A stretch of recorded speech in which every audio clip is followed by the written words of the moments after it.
अस्सलाम वालेकुम स्टूडेंट्स, मैं हूं राव जहां ज़ेब अपने यूट्यूब चैनल फिजिसिस्ट जहां ज़ेब के साथ। स्टूडेंट्स, इस लेक्चर में हम बीएससी मैकेनिक्स के बड़े इंपॉर्टेंट चैप्टर कोलिजन को डिस्कस करेंगे, जो कि चैप्टर नंबर 7 है। तो जो चीज़ें आपने एफएससी में पढ़ी हुई हैं वो हमारे एफएससी के लेक्चर से आप देख सकते हैं। उसके अलावा जो एडवांस चीज़ें हैं वो यहाँ पे मैं आपको बता दूंगा, जिसमें जो सबसे पहली चीज़ है वो डिफरेंस है डायरेक्ट कोलिजन और ऑब्लीक कोलिजन का। ठीक है, तो डायरेक्ट कोलिजन कौन सी कोलिजन होती है? जो कोलिजन आपने पढ़ी है सिंपल कोलिजन के, जिसके अंदर दो ऑब्जेक्ट होते हैं जिनके मासेस जो है वो फ़र्ज़ कर लें m1 m2 है। ठीक है, तो ये इस तरीके से मूव कर रहे हैं, एक पॉइंट पे जाके ये कोलाइड करते हैं। ठीक है, और जहाँ पे ये इनका पॉइंट ऑफ कांटेक्ट होता है कॉमन पॉइंट ऑफ कांटेक्ट। ठीक है, कोलिजन के बाद ये फिर सेपरेट होते हैं और उसी डायरेक्शन में मूव करना शुरू कर देते हैं। इस कोलिजन को क्या कहते हैं जी? डायरेक्ट कोलिजन कहते हैं। ठीक है, जिसमें बोथ बॉडीज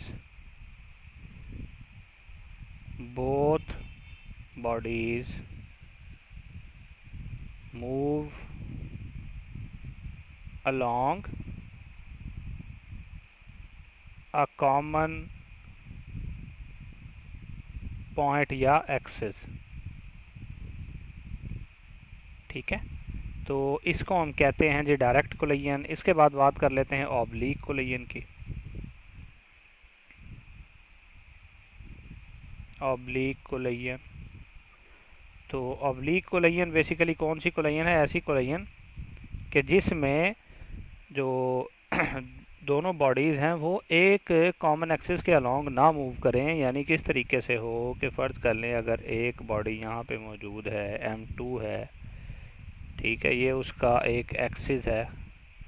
ठीक है, अब दूसरी बॉडी क्या करे, यहाँ से आए m1, इससे जाके क्या करे जी, टकराए, और टकराने के बाद ख़ुद तो ऐसे नीचे की तरफ आ जाए, मूव करना शुरू कर दे कोलिजन के बाद, और इस बॉडी को कहाँ मूव करा दे जी? इस बॉडी को कहीं ऐसे ऊपर की तरफ मूव करा दे, m2 को।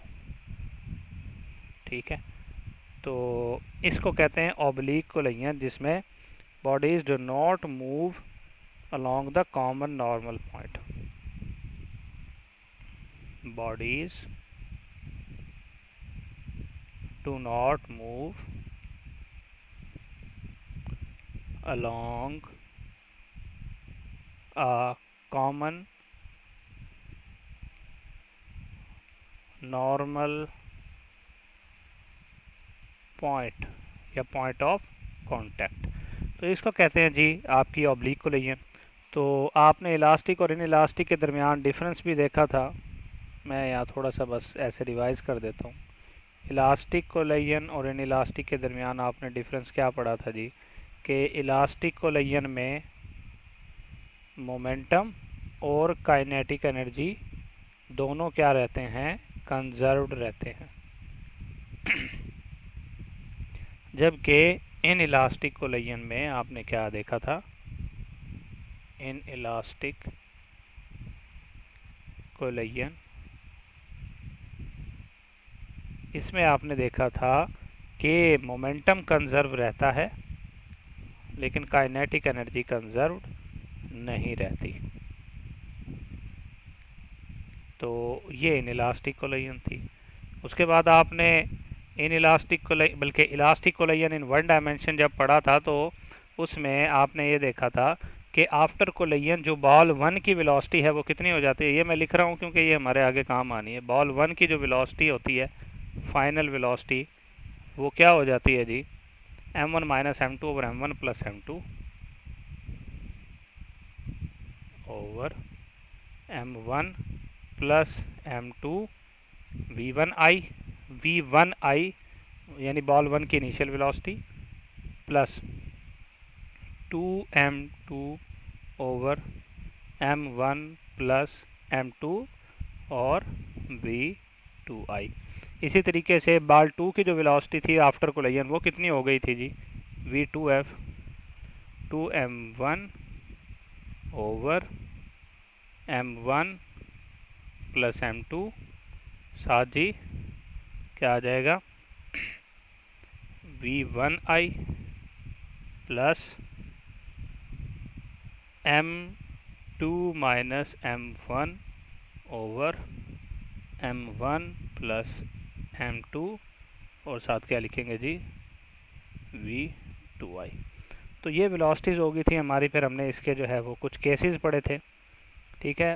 तो उसके बाद अब हम देखते हैं inelastic collision in one dimension, ठीक है। Elastic collision in one dimension तो आपने देख ही लिया था। तो inelastic collision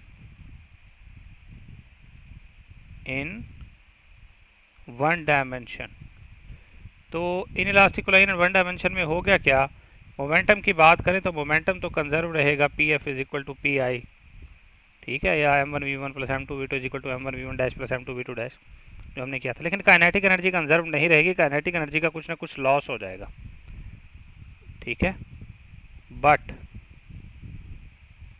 kinetic energy जो है वो उसका कुछ ना कुछ लॉस हो जाएगा। वो जो काइनेटिक एनर्जी का लॉस जो है वो हम कैसे निकालेंगे, वो हम निकाल सकते हैं फार्मूले से, kinetic energy initial minus kinetic energy final divided by kinetic energy initial is equal to m2 over m1 plus m2, m2 over m1 plus m2, ठीक है। और इसी को आप लिख सकते हैं यानी change in kinetic energy divided by, हाँ जी, इनिशियल काइनेटिक एनर्जी, और फार्मूला वही है जी m2 over m1 plus m2। अब ये जो 2 है ना, ये स्केयर ना समझना, इसको मैं लिख देता हूँ इसके नीचे। तो ये जो है m2 है इस तरीके से। तो ये काइनेटिक एनर्जी का इसका लॉस है, ठीक है, काइनेटिक एनर्जी लॉस, कि कितना लॉस हुआ काइनेटिक एनर्जी में। तो ये बातें आपने याद रखनी है। नेक्स्ट अब हम देखते हैं कि inelastic collision in two dimension जो है वो कैसे होती है। Inelastic collision in two dimension, ठीक है जी। तो ये देखते हैं ये किस तरीके से होती है। तो इसमें हम कंसिडर कर लेते हैं कि एक ऑब्जेक्ट है जिसका मास जो है, फ़र्ज़ कर लिया जी ये m1 है, ठीक है, और ये मूव कर रहा है इस डायरेक्शन में, ठीक है जी। और एक और बॉडी है जिसका मास क्या है जी m2 है, और ये मूव कर रहा है कुछ इस डायरेक्शन। एक पॉइंट पे पहुंच के ये दोनों एक दूसरे से क्या करते हैं, टकराते हैं। तो मैं यहाँ पे पहले एक्सिस बना देता हूँ, ये इसका एक्सिस है, ठीक है, प्रिंसिपल एक्सिस कह लें इसको, ठीक है, नाम दे लें बस ऐसे। तो होता क्या है, ये इस पॉइंट पे जाके क्या करती हैं, टकराती हैं। ये यहाँ से आता है m1 और m2 यहाँ से आता है और यहाँ पे जाके कोलाइड करते हैं। और कोलाइड करके क्या करते हैं, ये एक दूसरे से स्टिक कर जाते हैं, यानी परफेक्टली इन इलास्टिक कोलिजन हो जाती है। और स्टिक करने के बाद फिर ये कैसे मूव करते हैं जी, फिर ये मूव करते हैं, यहाँ पे मूव करना शुरू करते हैं, ठीक है। अब ये दोनों बॉडीज स्टिक कर गए हैं आपस में, ठीक है, दोनों बॉडीज क्या कर गए हैं जी, स्टिक कर गए हैं। अब ये एक मास हो गया इनका कंबाइंड मास, ठीक है। इसको कह दीजिए इनका जो कंबाइंड मास है ना, वो फर्ज कर लें m है, जो कि बराबर है m1 प्लस m2। तो ऐसी कोलिजन जिसमें दोनों बॉडी स्टिक कर जाएं उसको कहते हैं perfectly in elastic collision, perfectly in elastic collision, collision. चले, तो एक्स एक्सिस आपने देख लिया कि ये एक्स एक्सिस है, और इसी तरीके से ये जो आपके सामने शो हो रहा है ये वाई एक्सिस है। अब आपने तवज्जो करनी है कि शुरू में जब ये दोनों मूव कर रहे थे तो एक दूसरे के साथ एंगल बना रहे थे, किसी खास एंगल थीटा पे आ रहे थे। और जब ये कोलाइड करके वापस जो है दूसरी तरफ जा रहे हैं, तब ये दोनों एक्स एक्सिस के साथ कौन सा एंगल बना रहे हैं, फाई। पहले एक्स एक्सिस के साथ थीटा एंगल बना रहे हैं, फिर फाई। ठीक है।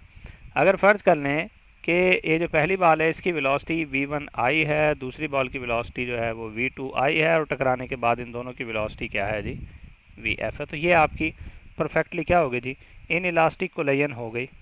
अब फाइनल वेलोसिटी जो है, वो जो कंबाइंड वेलोसिटी है इन दोनों की, वो बराबर होगी किसके जी, m1v1i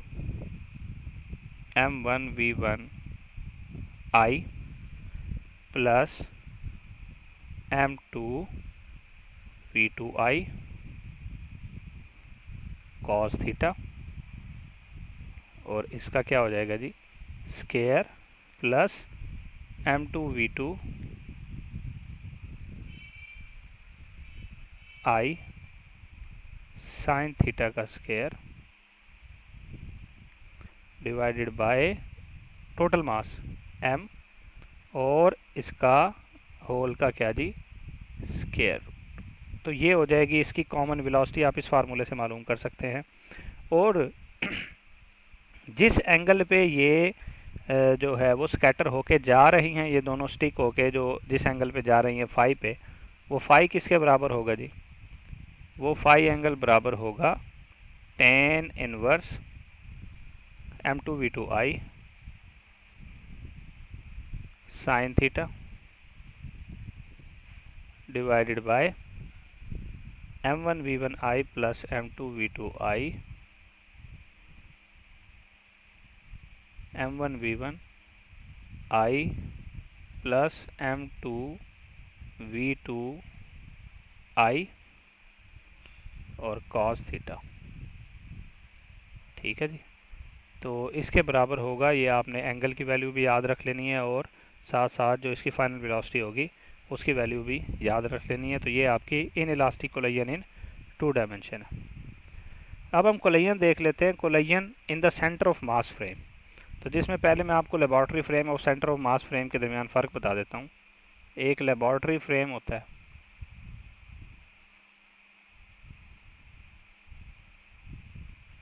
ठीक है, एक होता है centre of mass, COM centre of mass frame. ठीक है। तो बेसिकली इनमें क्या फ़र्क होता है, मैं सेंटर ऑफ मास फ्रेम आपको नीचे बता दूंगा। लेबॉर्ट्री फ्रेम जो है, पहले उसके बारे में सुन ले। ये वो फ्रेम है जिसमें हम अक्सर कैलकुलेशन कर रहे होते हैं। इसमें क्या होता है कि टारगेट पार्टिकल जो इंसिडेंट पार्टिकल है m1, वो मूव कर रहा होता है, जबकि टारगेट पार्टिकल जो m2 है वो क्या होता है जी, रेस्ट में होता है। ठीक है, यानी उसकी वेलोसिटी क्या होती है, 0 होती है। तो ऐसी कोलिजन जो हम देख रहे होते हैं वो लेबॉर्ट्री फ्रेम में होती है, जिसमें यहाँ पे लिख रहा हूँ, इंसिडेंट पार्टिकल मूव कर रहा हो, जबकि टारगेट पार्टिकल जो है, टारगेट बॉडी जो है वो क्या हो, रेस्ट में हो। इसको लेबॉर्ट्री फ्रेम कहते हैं। दूसरा है जी सेंटर ऑफ मास फ्रेम। ये कौन सा फ्रेम होता है, ये वो फ्रेम ऑफ रेफरेंस है कि जिसमें हम ये कहते हैं कि इंसिडेंट और टारगेट पार्टिकल दोनों का जो सेंटर ऑफ मास है ना वो फिक्स्ड हो। ठीक है, centre of mass of incident particle system, ये एक सिस्टम बन जाएगा ना दोनों बॉडीज का। तो इन दोनों का जो सेंटर ऑफ मास हो वो दोनों का क्या हो जी, सेम हो। ठीक है, कैसे जी, ये बॉडी यहाँ से आ रही, देखें इसकी मैं आपको आगे बना के बताता हूँ, यहाँ जगह ज़रा कम है। ये ऑब्जेक्ट यहाँ से आ रहा हो इस तरफ, और दूसरा ऑब्जेक्ट जो है वो यहाँ से आ रहा हो इस तरफ। ये दोनों टकराएं और टकरा के इस तरीके से मूव करें। अब क्या हुआ, दोनों एक ही पॉइंट की तरफ आ रहे हैं ना, वो दोनों जो है, ये इंसिडेंट पार्टिकल है, ये टारगेट पार्टिकल है। तो दोनों का जो पॉइंट है जिसकी तरफ ये जा रहे हैं वो सेंटर ऑफ मास पॉइंट है, और इस पूरे सिस्टम का, इंसिडेंट टारगेट पार्टिकल सिस्टम का जो सेंटर ऑफ मास है वो फिक्स्ड है और वो कॉमन है। तो सेंटर ऑफ मास के हम जो है वो कैलकुलेशन बेसिकली करते कैसे हैं कि फ़र्ज़ कर लें एक ये बॉडी है, दूसरी ये बॉडी है, दोनों के दरमियान कोई ना कोई डिस्टेंस है, इनके दरमियान में कहीं पे जो है वो सेंटर ऑफ मास मौजूद है। इन दोनों पार्टिकल का जो एक सिस्टम है उसका सेंटर ऑफ मास दरमियान में कहीं पे मौजूद होगा। m1 से इस सेंटर ऑफ मास तक का डिस्टेंस अगर फ़र्ज़ कर लें x1 है, और m2 से इसका डिस्टेंस जो है वो x2 है, ठीक है। तो सेंटर ऑफ मास की अगर हम पोजीशन निकालना चाहते हैं कि सेंटर ऑफ मास कहाँ पे होगा इन दोनों के दरमियान में, किस डिस्टेंस पे, तो उसको हम XCM से शो करते हैं। वो बराबर होता है m1 x1 plus m2 x2 divided by capital M या m1 प्लस m2। और इसी तरीके से सेंटर ऑफ मास की अगर वेलोसिटी निकालनी होती है तो हम कैसे करते हैं, VCM is equal to m1 vi1 plus m2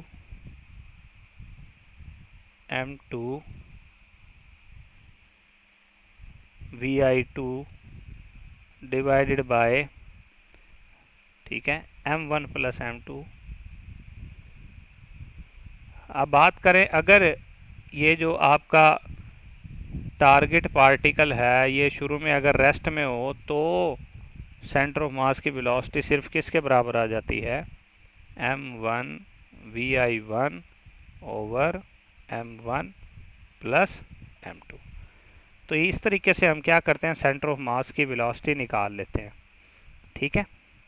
अब लैब फ्रेम और सेंटर ऑफ मास फ्रेम, इन दोनों में मैं आपको फाइनल वेलोसिटी की वैल्यू बता दूंगा जो कोलिजन के बाद जो है ना वेलोसिटी होगी इनकी, ठीक है। अगर दो बॉडीज आपस में आके टकराएं तो लैब फ्रेम में क्या होगा, उनकी वेलोसिटी में फाइनल वेलोसिटी आपको बताता हूँ टकराने के बाद की। लैब फ्रेम में जो फाइनल वेलोसिटी होगी किसकी जी, फर्ज कर लें बॉल 1 की फाइनल वेलोसिटी जो है वो बराबर होगी m1 minus m2 over m1 plus m2 vi1, ठीक है। अब बात यह है कि इसके आगे प्लस एक और टर्म भी थी लेकिन उसके साथ क्या लगा हुआ था, v2। तो चूंकि v2 को यहाँ हम कंसीडर कर रहे हैं जीरो, जो टारगेट पार्टिकल है उसको हम रेस्ट में कंसीडर कर रहे हैं, तो ये वाली टर्म क्या हो जाएगी, जीरो। यह है बॉल 1 की फाइनल वेलोसिटी। अगर बॉल 2 की फाइनल वेलोसिटी की बात करें तो वो बराबर होगी 2m1 over m1 plus m2 और साथ v1 या v1i या vi1, ठीक है। देखें यहाँ आप देख के आए हैं ना, ये देखें ये पूरी टर्म है, इसके साथ v2i वाली भी टर्म है, लेकिन चूंकि v2 को हम जीरो कह रहे हैं, इनिशियली वो जीरो है टारगेट पार्टिकल, तो इसलिए ये पूरी टर्म कैंसिल हो रही है, सिर्फ ये दोनों टर्म बच रही हैं। तो वही दो टर्म्स मैंने यहाँ पे लिखे हैं लैब फ्रेम में। अब मैं बात कर लेता हूँ कि सेंटर ऑफ मास फ्रेम में कैसे होंगी ये। सेंटर ऑफ मास फ्रेम में फाइनल वेलोसिटीज़ क्या होंगी, वो होंगी जी, अगर बात करें बॉल 1 की फाइनल वेलोसिटी तो वो बराबर होगी minus m2 over m1 plus m2 और साथ vi1। माइनस क्यों लगाया है, देखें vi1 जिस डायरेक्शन में जा रहा होगा जाहिर है दूसरा पार्टिकल भी तो ऑपोजिट डायरेक्शन में उसके तरफ ही आ रहा है, तो जब टकराएंगे तो ये ऑपोजिट डायरेक्शन में मूव करेगी। जो फाइनल वेलोसिटी होगी वो इनिशियल वेलोसिटी के तो ऑपोजिट ही होगी ना, मैं यहाँ पे बना के बता रहा हूँ। ये दोनों एक दूसरे की तरफ आ रहे हैं m1 और m2, जब ये दोनों टकराएंगे तो ये अपनी ऑपोजिट डायरेक्शन में जाएंगे ना, तो जो vi1 होगी तो v1f जो है वो तो उसकी ऑपोजिट होगी, तो इसलिए ये माइनस आ गया। और अगर बात करें किसकी जी, बॉल 2 की फाइनल वेलोसिटी की, तो v2f is equal to m1 over m1 plus m2 और साथ vi1, ठीक है। इसमें भी हमने v2 को ज़ीरो रखा हुआ है, ठीक है, vi2 ज़ीरो टारगेट पार्टिकल इसमें भी हमने कह दिया कि रेस्ट में है, ठीक है, यहाँ भी तो कहा हुआ था हमने कि टारगेट पार्टिकल क्या है जी, रेस्ट में है।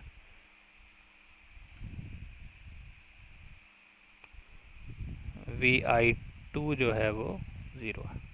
चले, तो ये चीज़ आपने देख लिया कि सेंटर ऑफ मास की वेलोसिटी क्या होती है। तो कोलिजन के हवाले से यही चीज़ें हमने पढ़नी थी। इसके हवाले से कोई सवाल हो तो आप हमसे कर सकते हैं। नेक्स्ट वीडियो तक के लिए अल्लाह हाफ़िज़।